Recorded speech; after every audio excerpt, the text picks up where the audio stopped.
नमस्कार दोस्तों, आप देख रहे हैं पंजाबी फन फैक्ट्री और आज हम बात करने जा रहे हैं उस रिपोर्ट की जिसने पूरे एशिया का पावर बैलेंस हिला दिया। एक ऐसी रैंकिंग जिसने चीन को झटका दिया, पाकिस्तान को जलाया और भारत के ही लोगों को सोच में डाल दिया। जी हां, हम बात कर रहे हैं WDMMA 2025 एयर पावर रैंकिंग की, जिसमें भारत की वायुसेना को चीन से ऊपर रखा गया है। ये खबर आई तो दुनिया हैरान रह गई, लेकिन सबसे पहले शक जताने वाले खुद भारतीय थे। सोशल मीडिया पर बहस छिड़ गई। हमारा बजट छोटा है, इंडस्ट्री उतनी बड़ी नहीं, तो आखिर चीन से आगे कैसे निकल गए? सवाल जायज था, पर जवाब उससे भी ज्यादा दिलचस्प है। बीजिंग में बैठे ग्लोबल टाइम्स ने तुरंत छापा, लिखा, ये पश्चिमी देशों की साजिश है, चीन की असली ताकत को नजरअंदाज किया गया। वहीं पाकिस्तान के चैनलों पर एंकर हंसते हुए बोले, भारत ने ये रैंकिंग पैसे देकर खरीदी होगी। लेकिन असलियत ये है कि जितनी बेचैनी इन देशों में थी, उससे ज्यादा असमंजस भारत के भीतर था। क्योंकि इस बार बात सिर्फ गर्व या आंकड़ों की नहीं थी, बल्कि सच्चाई के उस आईने की थी जिसमें हमें खुद को देखना पड़ा। दरअसल ये रैंकिंग किसी देश के पास कितने लड़ाकू विमान हैं ये नहीं गिनती, ये मापती है कौन सी वायुसेना युद्ध के लिए सच में तैयार है। WDMMA यानी world directory of modern military aircraft ने एक नया फॉर्मूला बनाया है, ट्रू वैल्यू रेटिंग।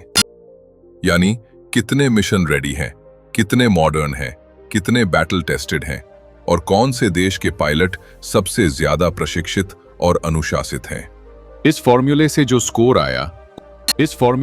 स्कोर आया उसमें भारत की वायुसेना को मिला 69.4, जबकि चीन को 63.8।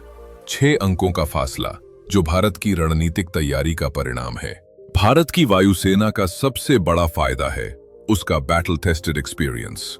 हमारे पास राफेल जैसे 4.5 जनरेशन के जेट हैं, जो क्लोज कॉम्बैट में किसी भी अमेरिकी F सीरीज जेट को चुनौती दे सकते हैं। Su-30 MKI, मिराज 2000 और तेजस Mk-1A जैसे विश्वसनीय विमान हमारी स्क्वाड्रन को ताकत देते हैं। ऊपर से S-400 triumph air defence system, Netra AWACS और आधुनिक रडार नेटवर्क ने भारत को हवा से आने वाले हर खतरे के लिए चौकस बना दिया है।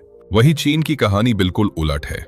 उनके जेट्स J-10, J-11, J-16 ज्यादातर रूस के डिजाइन पर आधारित कॉपी हैं। उनका तथाकथित स्टेल्थ J-20 अब तक किसी असली युद्ध में परखा नहीं गया।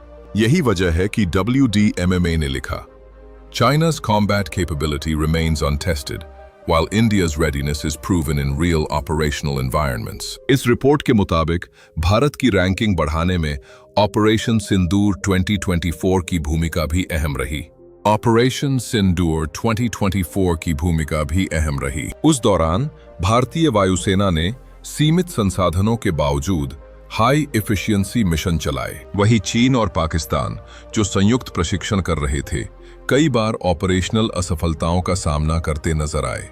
इसी अंतर ने WDMMA के विश्लेषण में भारत की ऑपरेशनल क्रेडिबिलिटी को ऊंचा किया। यानी भारत ने दिखा दिया कि वो सिर्फ तैयार नहीं, बल्कि परफॉर्म करने में भी सक्षम है। अब सवाल ये नहीं कि चीन पीछे क्यों रह गया, बल्कि ये है कि क्या भारत ये बढ़त बनाए रख पाएगा, क्योंकि WDMMA ने एक चेतावनी भी दी है। India's advantage lies in quality and discipline, not quantity. This edge can fade if modernization slows down. India's advantage lies in quality and discipline, not quantity. This edge can fade if modernization slows down. यानी भारत की ताकत उसके अनुशासन और उच्च गुणवत्ता वाले संसाधनों में है, न कि संख्याओं में। रेशन जेट और घटक UCAV को समय पर पूरा नहीं करते तो आने वाले वर्षों में चीन फिर से रैंकिंग में ऊपर जा सकता है। पाकिस्तान के लिए ये रिपोर्ट एक और झटका थी।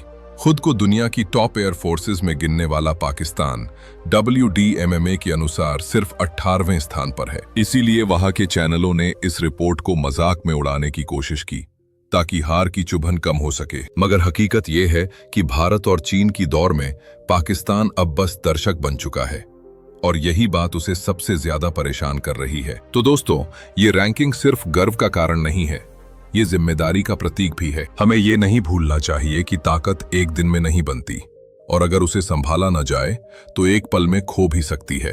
आज दुनिया कह रही है कि भारत की वायुसेना एशिया की सबसे सक्षम वायुसेना है, लेकिन कल ये बयान तभी दोहराया जाएगा जब हम इसे लगातार साबित करते रहेंगे।